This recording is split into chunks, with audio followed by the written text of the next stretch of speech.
Patriarcas e Profetas, capítulo 22. Moisés. O povo do Egito, a fim de suprir-se de alimento durante a fome, vendera à coroa seu gado e terras, e finalmente prendera-se à servidão perpétua. José proveu sabiamente o seu livramento, permitiu-lhes que se tornassem arrendatários reais, conservando as terras do rei, e pagando um tributo anual de 1/5 dos produtos de seu trabalho. Mas os filhos de Jacó não estavam na necessidade de adotar essas condições.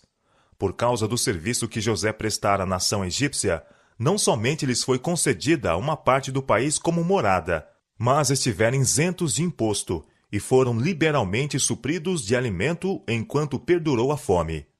O rei publicamente reconhecia que fora pela misericordiosa interferência do Deus de José que o Egito gozava abundância, enquanto outras nações estavam a perecer de fome.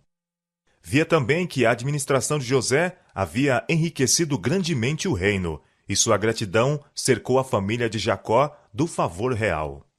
Mas, passando-se o tempo, o grande homem a quem o Egito tanto devia, e a geração abençoada pelos seus labores, desceram ao túmulo. E levantou-se um novo rei sobre o Egito, que não conhecera a José. Êxodo capítulo 1 e capítulo 2, versos 1 a 10. Não que ignorasse os serviços de José à nação, mas não desejava reconhecê-los, e quanto possível, queria sepultá-lo no ouvido. Eis que o povo dos filhos de Israel é muito e mais poderoso do que nós. Eia, usamos sabiamente para com ele, para que não se multiplique e aconteça que, vindo guerra, ele também se ajunte com os nossos inimigos e peleje contra nós e suba da terra. Os israelitas já se haviam tornado muito numerosos, frutificaram e aumentaram muito e multiplicaram-se, e foram fortalecidos grandemente, de maneira que a terra se encheu deles.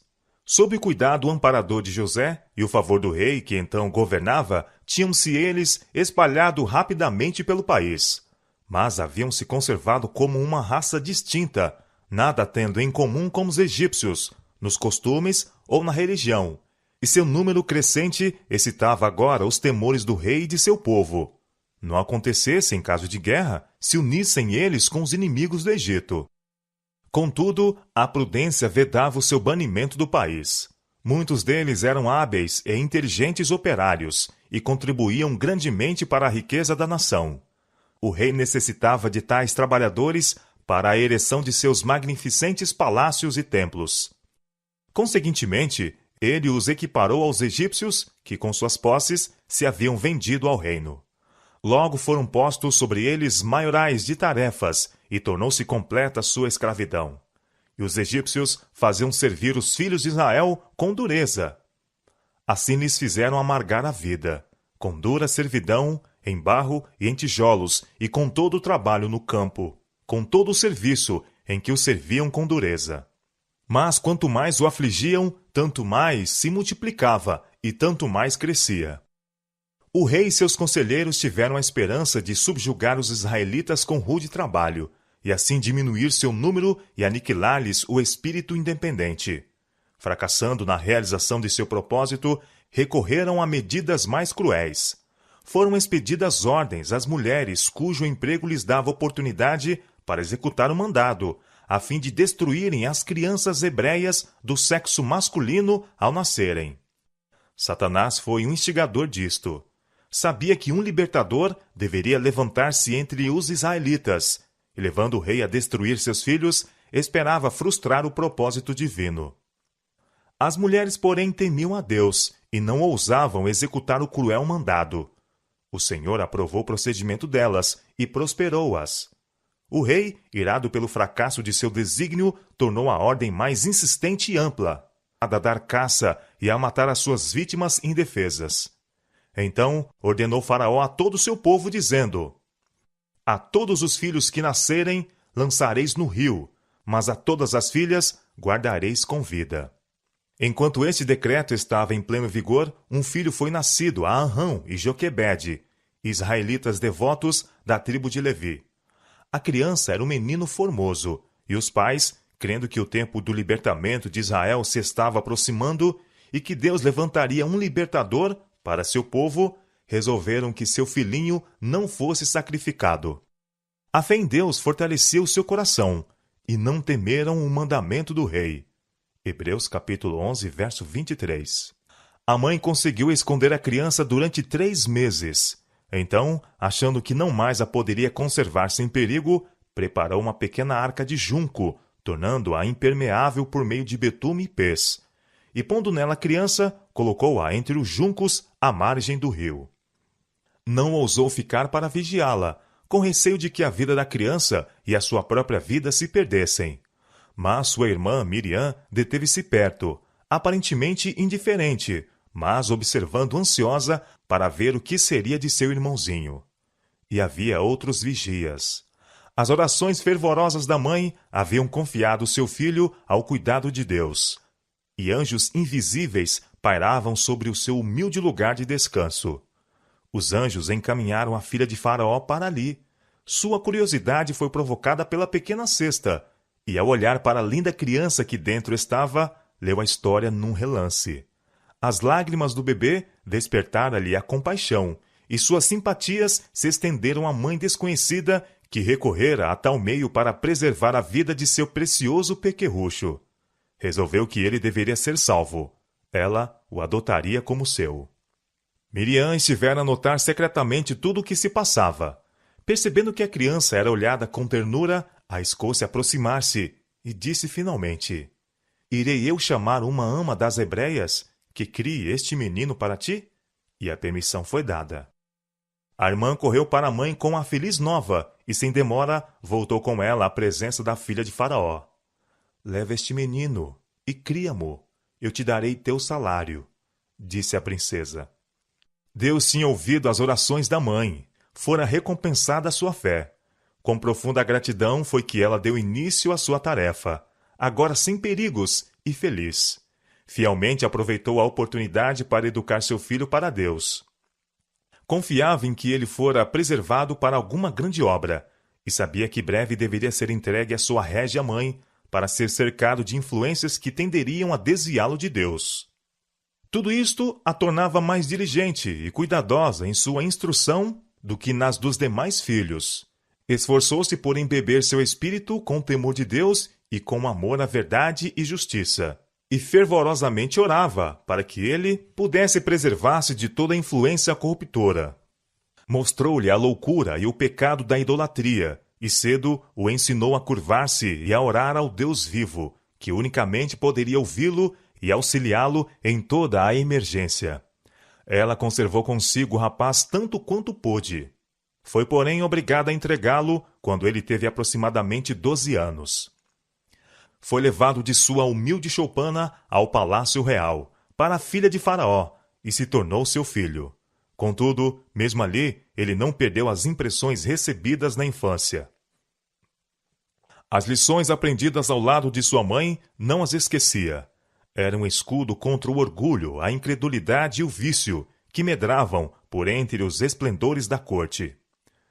De que grande alcance em seus resultados foi a influência daquela mãe hebreia, sendo ela, entretanto, uma exilada e escrava.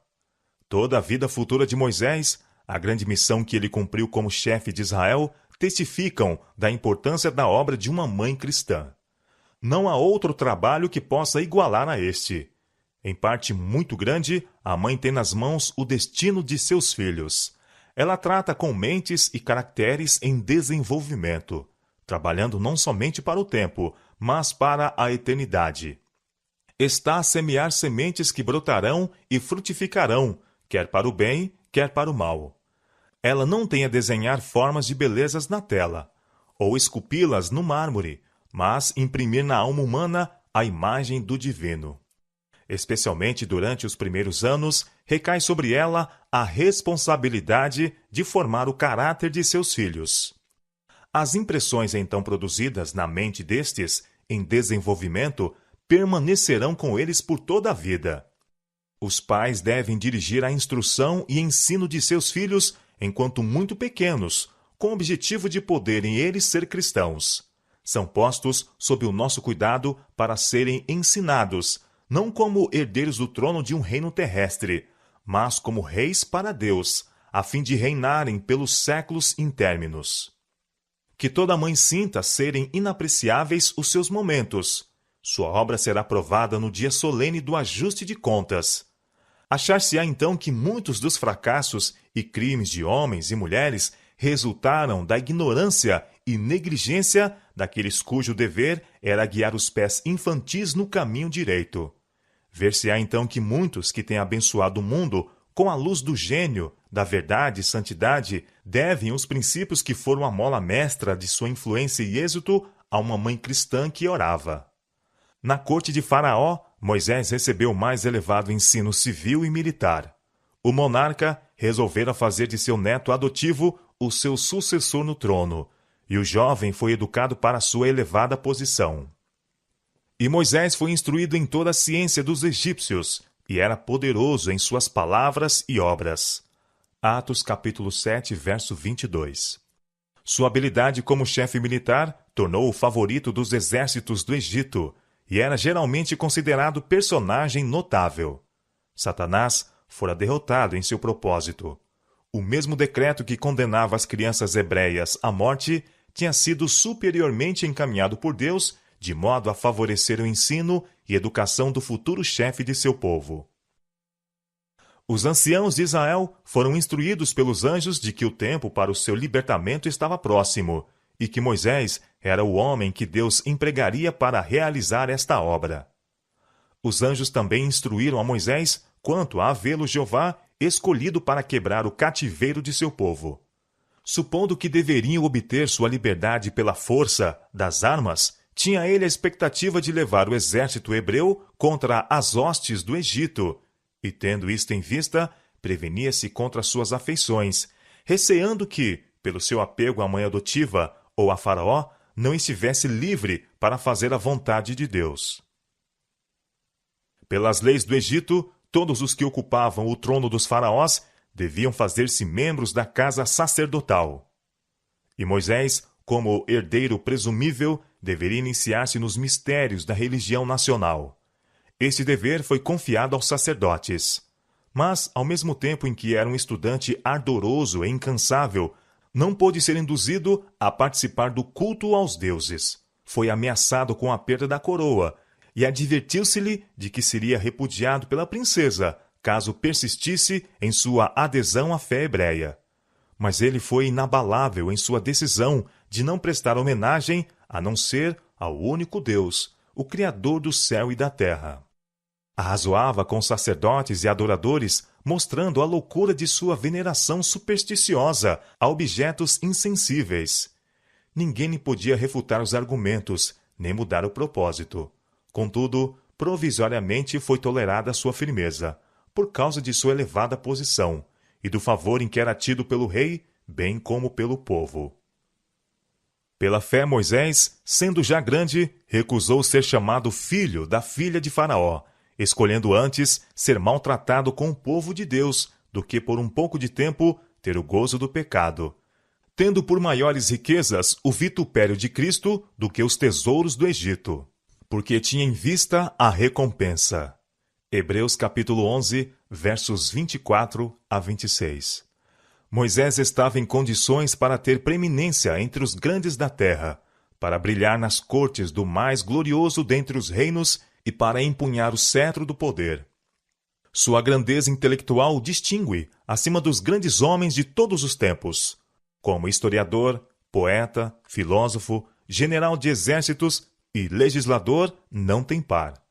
Todavia, com o mundo diante de si, teve a força moral para recusar as lisonjeiras perspectivas da riqueza, grandeza e fama, escolhendo antes ser maltratado com o povo de Deus do que por um pouco de tempo ter o gozo do pecado.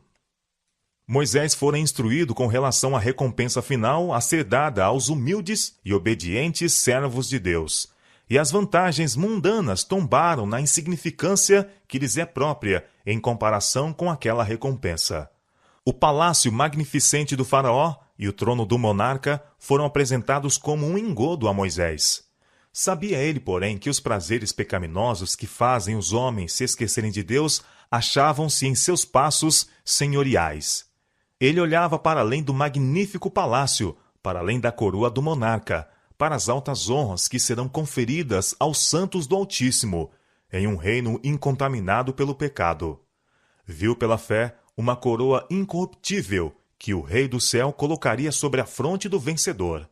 Esta fé o levou a desviar-se dos nobres da terra e unir-se à nação humilde, pobre e desprezada, que preferia obedecer a Deus a servir ao pecado. Moisés ficou na corte até a idade de 40 anos. Seus pensamentos volviam muitas vezes à condição abjeta de seu povo, e visitava os irmãos em sua servidão, e os animava com a segurança de que Deus agiria em seu livramento. Muitas vezes, compungindo até a indignação à vista da injustiça e opressão, ardia por vingar suas afrontas. Um dia em que estava assim, fora, vendo um egípcio ferir um israelita, lançou-se para a frente e matou o egípcio. A não ser o israelita, não houvera testemunha desta ação, e Moisés imediatamente sepultou o corpo na areia. Ele se mostrara agora pronto para sustentar a causa de seu povo, e esperava vê-los levantar-se a fim de recuperar sua liberdade. Ele cuidava que seus irmãos entenderiam que Deus lhe havia de dar a liberdade pela sua mão, mas eles não entenderam. Atos capítulo 7, verso 25. Ainda não estavam preparados para a liberdade. No dia seguinte, Moisés viu 2 hebreus que contendiam entre si, estando um deles evidentemente em falta. Moisés reprovou o delinquente, que logo se desforrou daquele que o reprovava, negando seu direito de intervir, e vilmente acusando-o de crime. Quem te tem posto a ti por maioral e juiz sobre nós? Disse ele. Pensas matar-me como mataste ao egípcio? Êxodo capítulo 2, verso 14. Toda a questão depressa se tornou conhecida pelos egípcios, e grandemente exagerada, logo chegou aos ouvidos de Faraó. Fez-se parecer ao rei que este ato significava muito, que Moisés tencionava levar seu povo contra os egípcios, subverter o governo e sentar-se no trono, e que não poderia haver segurança para o reino enquanto ele vivesse. De pronto, foi resolvido pelo monarca que ele morresse. Mas, apercebendo-se de seu perigo, escapou e fugiu rumo da Arábia. O Senhor dirigiu seus passos, e ele encontrou acolhida em casa de Jetro, sacerdote e príncipe de Midian, que também era adorador de Deus. Depois de algum tempo, Moisés desposou uma das filhas de Jetro, e ali, ao serviço de seu sogro, como guardador de seus rebanhos, permaneceu 40 anos. Matando o egípcio, Moisés caíra no mesmo erro tantas vezes cometido por seus pais, de tomar nas próprias mãos a obra que Deus prometera fazer. Não era vontade de Deus libertar o seu povo pela guerra, como Moisés pensava, mas pelo seu próprio grande poder, para que a glória lhe fosse atribuída a ele tão somente. Todavia, mesmo este ato precipitado foi superiormente encaminhado por Deus a fim de cumprir seus propósitos. Moisés não estava preparado para sua grande obra. Tinha ainda a aprender a mesma lição de fé que havia sido ensinada a Abraão e Jacó. Não confiar na força e sabedoria humanas, mas no poder de Deus para o cumprimento de suas obras. E havia outras lições que, em meio da solidão das montanhas, devia Moisés receber. Na escola da abnegação e agruras, ele devia aprender a paciência, a moderar suas paixões. Antes que pudesse governar sabiamente, devia ser ensinado a obedecer. Seu coração devia estar completamente em harmonia com Deus, antes de poder ele ensinar o conhecimento de sua vontade a Israel. Pela sua própria experiência, devia estar preparado a exercer um cuidado paternal sobre todos os que necessitavam de seu auxílio. O homem teria dispensado aquele longo período de labuta e obscuridade, julgando-o uma grande perda de tempo. Mas a sabedoria infinita chamou aquele que se tornaria o dirigente de seu povo a passar 40 anos no humilde trabalho de pastor. Os hábitos de exercer o cuidado, do esquecimento de si mesmo e de terna solicitude pelo seu rebanho, assim desenvolvidos, prepará-lo-ia a tornar-se compassivo e longânimo pastor de Israel. Proveito algum que o ensino ou a cultura humana pudessem outorgar poderia ser um substituto para esta experiência. Moisés estivera a aprender muito que tinha de desaprender. As influências que o haviam cercado no Egito, o amor de sua mãe adotiva, sua própria posição elevada como neto do rei, a dissipação de todos os lados, o requinte, a subtileza e o misticismo de uma religião falsa, o esplendor de um culto idolátrico, a solene grandiosidade da arquitetura e escultura, tudo deixara profundas impressões em sua mente em desenvolvimento, e modelara até certo ponto seus hábitos e caráter. O tempo, a mudança de ambiente e a comunhão com Deus podiam remover estas impressões. Renunciar ao erro e aceitar a verdade requeria da parte de Moisés mesmo uma luta tremenda. Mas Deus seria seu auxiliador quando o conflito fosse demasiado severo para a força humana. Em todos os que têm sido escolhidos para cumprir uma obra para Deus, vê-se o elemento humano. Todavia não foram homens de hábitos e de caráter estereotipados que estavam satisfeitos com permanecer naquela condição. Fervorosamente desejavam obter sabedoria de Deus e aprender a trabalhar para Ele. Diz o apóstolo: se algum de vós tem falta de sabedoria, peça a Deus, que a todos dá liberalmente, e não lança em rosto, e ser-lhe-á dada. São Tiago, capítulo 1, verso 5. Deus, porém, não comunicará aos homens luz divina, enquanto estiverem contentes com permanecerem em trevas. A fim de receber o auxílio de Deus, o homem deve compenetrar-se de sua fraqueza e deficiência. Deve aplicar seu próprio espírito na grande mudança a ser operada em si. Deve despertar para a oração e esforço fervorosos e perseverantes. Maus hábitos e costumes devem ser repelidos, e apenas pelo esforço decidido, no sentido de corrigir tais erros e conformar-nos aos princípios retos, que a vitória pode ser ganha. Muitos jamais atingem a posição que poderiam ocupar, porque esperam que Deus faça por eles aquilo que Ele lhes deu poder para fazerem por si mesmos. Todos os que se habilitam a ser úteis devem ser adestrados pela mais severa disciplina mental e moral, e Deus os ajudará, unindo o poder divino ao esforço humano. Encerrado nas fortificações das montanhas, Moisés estava a sós com Deus. Os templos magnificentes do Egito não mais lhe impressionavam o espírito, com sua superstição e falsidade. Na grandiosidade solene das colinas eternas, via ele a majestade do Altíssimo, e em contraste compreendia quão impotentes e insignificantes eram os deuses do Egito. Por toda parte estava escrito o nome do Criador. Moisés parecia achar-se em sua presença e à sombra de seu poder. Ali o seu orgulho e presunção foram varridos. Na simplicidade severa de sua vida no deserto, os resultados do ócio e luxo do Egito desapareceram. Moisés tornou-se paciente, reverente e humilde, muito manso, mais do que todos os homens que haviam sobre a terra, e contudo, forte na fé que ele tinha no poderoso Deus de Jacó. Enquanto os anos se passavam e vagueava ele com seus rebanhos nos lugares solitários, ponderando na situação opressa de seu povo, reconsiderava o trato de Deus para com seus pais e as promessas que eram a herança da nação escolhida, e suas orações por Israel ascendiam de dia e de noite. Anjos celestiais derramavam sua luz em redor dele. Ali, sob a inspiração do Espírito Santo, escreveu o livro do Gênesis. Os longos anos passados nas solidões do deserto foram ricos de bênçãos, não somente para Moisés e seu povo, mas para o mundo em todos os séculos subsequentes. E aconteceu depois de muitos desses dias, morrendo o rei do Egito, que os filhos de Israel suspiraram por causa da servidão e clamaram. E o seu clamor subiu a Deus por causa da sua servidão. E ouviu Deus o seu gemido, e lembrou-se Deus do seu concerto com Abraão, com Isaque e com Jacó. E atentou Deus para os filhos de Israel, e conheceu-os Deus. Êxodo capítulo 2, versos 23 a 25. Era vindo o tempo para o livramento de Israel. Mas o propósito de Deus devia cumprir-se de maneira a lançar o desdém sobre o orgulho humano. O libertador devia ir como um humilde pastor, apenas com uma vara na mão.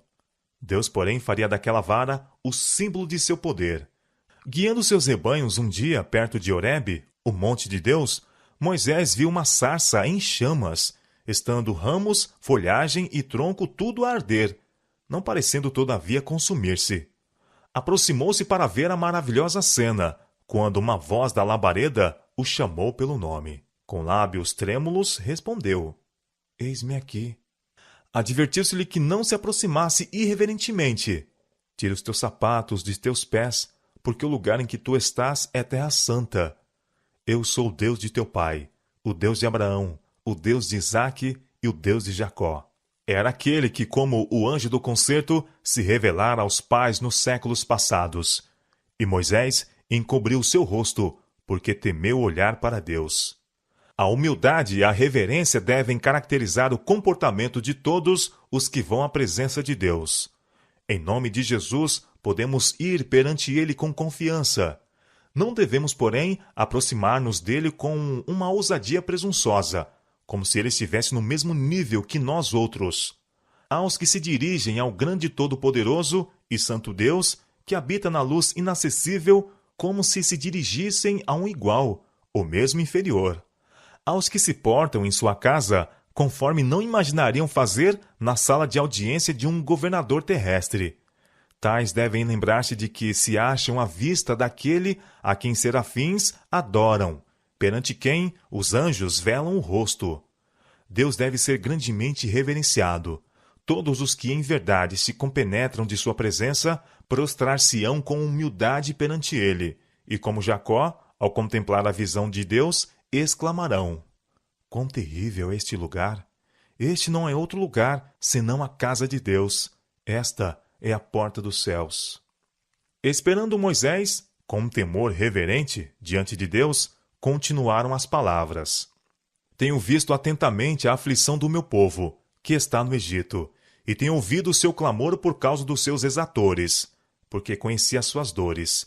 Portanto, desci para livrá-lo da mão dos egípcios e para fazê-lo subir daquela terra, a uma terra boa e larga, a uma terra que mana leite e mel. Vem agora, pois, e eu te enviarei a Faraó, para que tires o meu povo do Egito. Admirado e aterrorizado com a ordem, Moisés recuou, dizendo: Quem sou eu? Quem vá a Faraó e tire do Egito os filhos de Israel? A resposta foi: Certamente eu serei contigo. Isto te será por sinal de que te enviei. Quando houveres tirado este povo do Egito, servireis a Deus neste monte. Moisés pensou nas dificuldades que seriam encontradas na cegueira, ignorância e incredulidade de seu povo, muitos dos quais estavam quase destituídos do conhecimento de Deus. Eis que quando vier os filhos de Israel, disse ele, e lhes disser: O Deus de vossos pais me enviou a vós, e eles me disserem: Qual é o seu nome? Que lhes direi? A resposta foi: Eu sou o que sou. Assim dirás aos filhos de Israel: Eu sou, me enviou a vós. Moisés recebeu ordem de congregar primeiramente os anciãos de Israel, os mais nobres e justos entre eles, os quais desde muito se haviam afligido por causa de seu cativeiro, e declarar-lhes uma mensagem de Deus com uma promessa de livramento.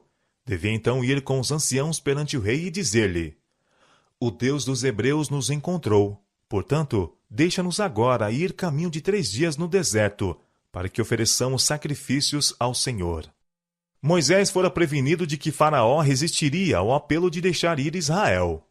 Todavia, a coragem do servo de Deus não devia faltar, pois o Senhor com isto aproveitaria a ocasião para manifestar seu poder perante os egípcios e perante o seu povo. Eu estenderei a minha mão e ferirei-o ao Egito com todas as minhas maravilhas, que farei no meio dele. Depois vos deixará sair.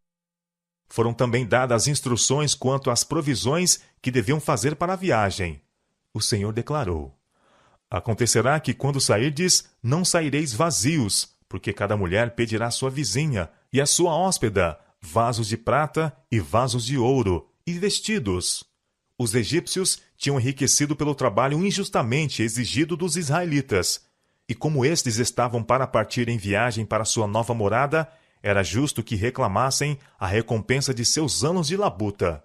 Deviam pedir artigos de valor, que pudessem ser facilmente transportados, e Deus lhes daria graça aos olhos dos egípcios.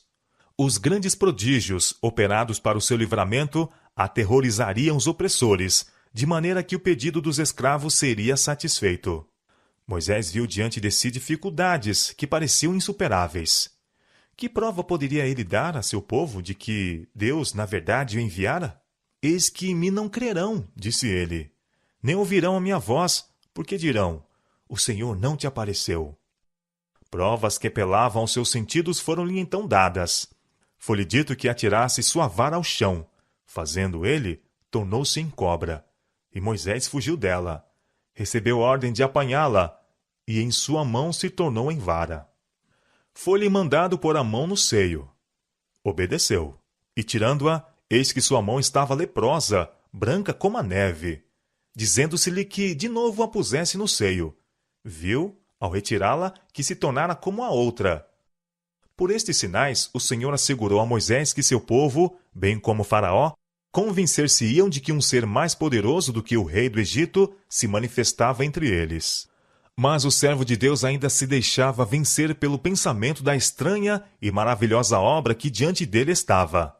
Em sua aflição e temor, agora alegava como desculpa a falta de uma fala desembaraçada. Ah, Senhor, eu não sou homem eloquente, nem de ontem, nem de anteontem, nem ainda desde que tens falado a teu servo, porque sou pesado de boca e pesado de língua. Durante tanto tempo havia ele estado afastado dos egípcios, que não tinham conhecimento tão claro e um uso tão pronto da língua, como quando estivera entre eles. O Senhor lhe disse, quem fez a boca do homem? Ou quem fez o mudo, ou surdo, ou o que vê, ou o cego? Não sou eu, o Senhor? A isto acrescentou-se outra segurança do auxílio divino. Vai, pois, agora, e eu serei com a tua boca, e te ensinarei o que hás de falar. Mas Moisés ainda rogou que fosse escolhida uma pessoa mais competente. Estas recusas, a princípio, procederam da humildade e retraimento, mas depois que o Senhor prometera remover todas as dificuldades e dar-lhe afinal o êxito, qualquer nova recusa e queixa a respeito de sua inaptidão mostravam falta de confiança em Deus. Isto envolvia um receio de que Deus fosse incapaz de habilitá-lo para a grande obra, para a qual o chamara, ou de que houvesse ele cometido um erro na escolha do homem. Moisés então foi mandado ir ter com Arão, seu irmão mais velho, que tendo estado em uso diário da língua dos egípcios, podia falá-la perfeitamente. Foi-lhe dito que Arão vinha a seu encontro. As palavras seguintes do Senhor foram uma ordem positiva. Tu lhe falarás e porás as palavras na sua boca. Eu serei com a tua boca e com a sua boca, ensinando-vos o que haveis de fazer. E ele falará por ti ao povo. E acontecerá que ele te será por boca, e tu lhe serás por Deus. Toma, pois, esta vara na tua mão, com que farás os sinais. Moisés não mais poderia opor resistência, pois todo motivo de escusa fora removido. A ordem divina dada a Moisés encontrou sem confiança em si, tardo no falar e tímido. Sentia-se vencido pela intuição de sua incapacidade de ser o porta-voz de Deus para Israel. Havendo, porém, aceito o trabalho, deu-lhe início com todo o coração, depositando toda a confiança no Senhor. A grandeza de sua missão chamava à atividade as melhores faculdades de seu espírito. Deus lhe abençoou a pronta obediência, e ele se tornou eloquente, esperançoso e senhor de si, e bem adaptado para a maior obra que já foi entregue ao homem.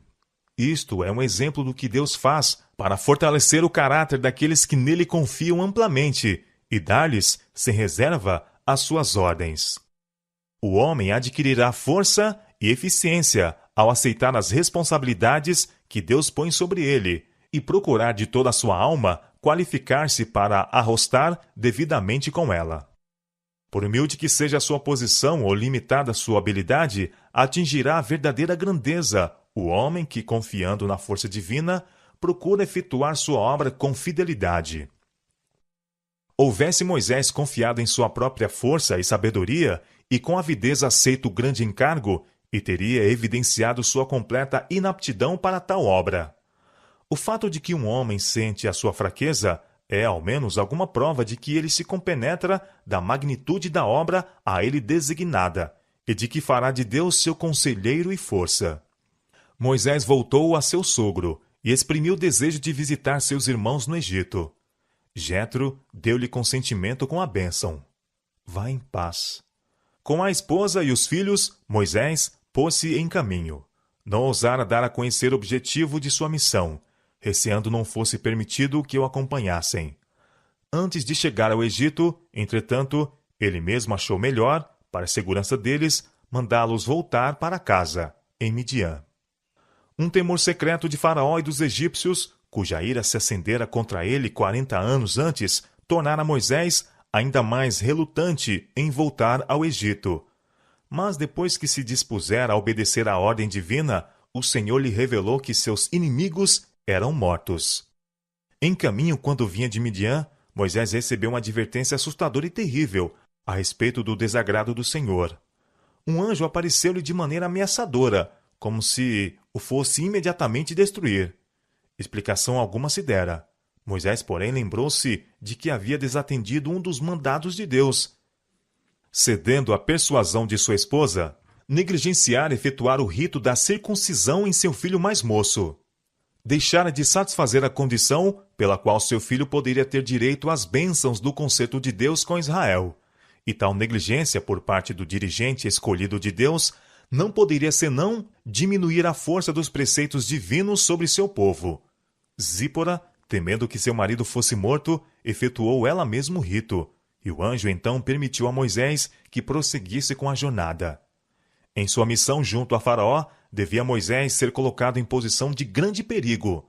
Sua vida unicamente podia preservar-se pela proteção de santos anjos. Enquanto vivesse, porém, na negligência de um dever conhecido, não estaria livre de perigo, pois que não poderia estar escudado pelos anjos de Deus. No tempo de angústia, precisamente antes da vinda de Cristo, os justos serão preservados pelo ministério de anjos celestiais. Não haverá segurança para o transgressor da lei de Deus. Os anjos não poderão proteger, então, aqueles que estão a desrespeitar um dos preceitos divinos.